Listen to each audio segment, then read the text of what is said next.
Hey guys, Ben here, and welcome back to another video on The Flash Season 4, and today we're going to be doing my review for episode 15, so we're going to be breaking down all the stuff in this episode because there's so much, and this episode was great. So if you do go on to enjoy the video, please be sure to leave a like and a comment, and subscribe if you're new so you don't miss any DC TV videos later this year. But before I start this off, I'm going to be doing this throughout the week. I just quickly wanted to mention I've created a Patreon, and one of the coolest rewards if you guys actually feel like donating, which is totally voluntary. You don't have to do it if you don't want to, but it supports the channel. You can get exclusive Flash and Supergirl reactions every week. That is just in one of the tiers, so please be sure to check out my Patreon. If you guys do donate, that means a whole lot to me and it supports the channel if you want me to keep this amount of content up. So anyway, back onto today's video. Episode 15, Enter Flash Time, was my favorite episode of the season. I can say that for sure right now after looking back at this episode. This is what I want. I've been missing this in the season.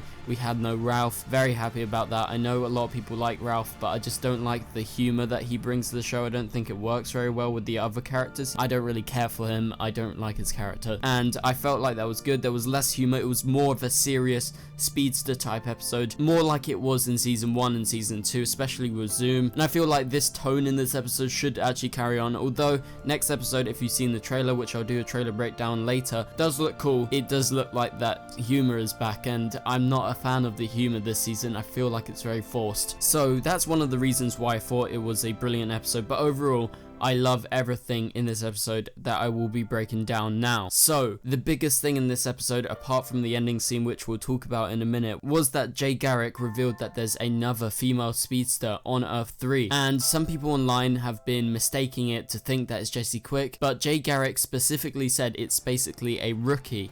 And Jessie Quick's not a rookie. Jessie's faster than Jay, so she's got more experience. And Jessie has her own team on Earth too, so it's 100% not Jessie Quick. It's a new speedster. Some people have got that wrong. I just wanted to clarify that right here. So it's going to be someone new, someone maybe we haven't seen. But one theory that popped into my mind, and I saw some other people talking about it online like Superhero Nexus, was that potentially it could be the girl that we saw at the end. It could be the mystery girl. What happens if it is Dawn Allen? She's traveled back in time, and this is an earlier version of the person we're seeing in that ending scene, and that we've seen the season that she's been trained by Garrick. So I think that would make a lot of sense, just due to the fact that Jay is a big thing in the TV show. We don't see him much. And this new girl, who is potentially a speedster, who is most likely from the future, would have been trained by someone, and who better would it be to actually have been Garrick? So she could have traveled back in time to get that, because we've heard of no speedster on their Earth as of now, apart from Garrick. So it's someone new. It could be the mystery girl. However, it could be lots of other characters. There's lots of other female speedsters in the comics apart from Jessie Quick. So overall, this episode was really good. It hit all the emotional beats I felt for every character. You felt like the tension was really there. They really paid attention to what was going on in the storylines, and they didn't sideline any of it. And I liked how the episode was just centered around 8 minutes for maybe the first 30 minutes of the episode, then the last 10's in real time. But it was just really cool, the idea of Flash time, but we'll talk about that more in a minute. So Jessie Quick and Harry, their storyline started off a bit slow and then it picked up, and the ending was fabulous. I really liked it. You really felt for both of those characters. Two amazing performances in this episode by Violet and also Tom Cavanagh. And at the end, Harry uses the cerebral inhibitor to actually let Jessie listen to her mum's voice, and that was just some awesome stuff. I'm really happy they included that. That's going to be probably used in some other way down the line in this season due to Harry developing that technology, and it's probably the doppelganger. I'm not sure. I don't really recognize the voice of the Earth 1 Harrison Wells' girlfriend, who was together with Earth 1 Harrison Wells until she died. So Caitlin remembers Killer Frost. I felt like this was just a really small thing that people might have missed out on, but that was really powerful, and I really liked that. And moving on to the ending scene, the mystery girl has returned. So we're still calling her Dawn Allen because I do think it's Dawn Allen, or it could be Jenny Ognatz, but I prefer the Dawn Allen theory. I've made lots of videos. You can go check them out on my channel, and I explain as to why I think it's Dawn Allen. But she returned and she met Caitlin and Harry for the first time. So if you guys have been noticing, she is meeting everyone in Team Flash one by one. She hasn't met Iris, she hasn't met Cecile, she hasn't met Joe.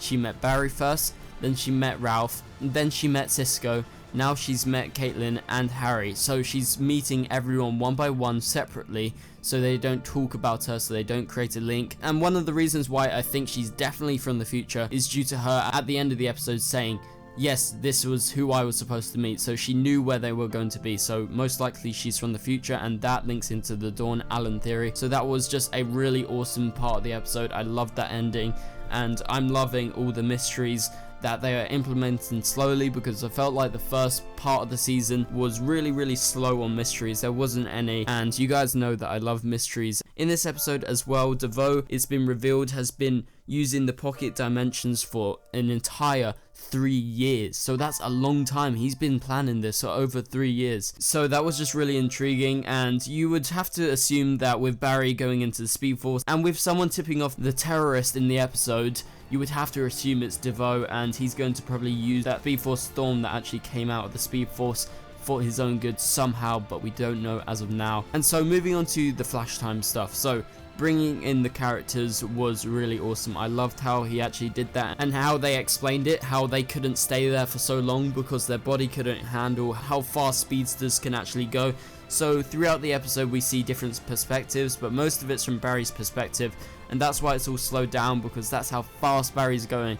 And this is definitely the fastest Barry's ever gone in his life, and the reason why we're not seeing him running around or anything is because we're seeing it from his perspective, and from his perspective when he's running, everything slows down whilst he's using a speed from the Speed Force. So the Speed Force lightning neutralizes the nuke. That's how they stop the nuke. And I really liked the scene where Barry was actually being chased by the Speed Force lightning, and there were thousands of Speed Force lightning bolts actually chasing after him, and it just showed how small he is compared to the rest of the multiverse and, you know, all the speedsters. And I really liked the symbolism that came with that scene, and it was just really cool. So the Barry montage in the episode was brilliant. I loved how they cut that whilst he was breaking down, and you really felt for him. I felt like this is Grant Gustin's best episode of the season for sure. And so the final thing is how they actually portrayed how fast these speedsters were. So Barry's the fastest, then it's Jesse, then Jay, and we can see by the end of the episode Jay realizes, yes, he's too old for this, he's going to retire, and he's training a new rookie speedster that we haven't met. And so we can see that Jesse is faster than Jay right now, but she's nowhere near as fast as Barry, because Barry was able to go on for a lot longer. And so I just liked how they explained a lot of the stuff in the episode. It made a lot of sense, and they didn't really leave too many plot holes surrounding the episode. But final point I want to talk about was the Barry and Iris scenes. And as you guys know, I do ship West Allen, but I feel like Iris hasn't been used the correct way this entire season, and part of season 3 with her being used just as an object. And I felt like in this episode she was a lot better. I really connected in those West Allen scenes when they're together,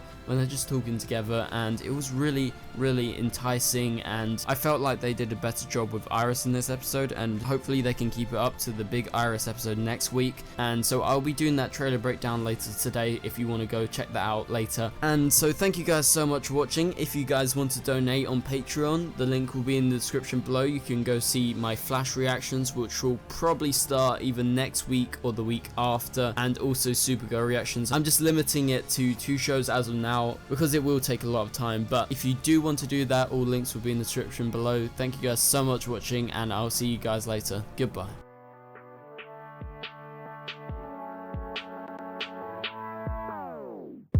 It doesn't make us strong, it doesn't make us weak. Tongue tied to service like shut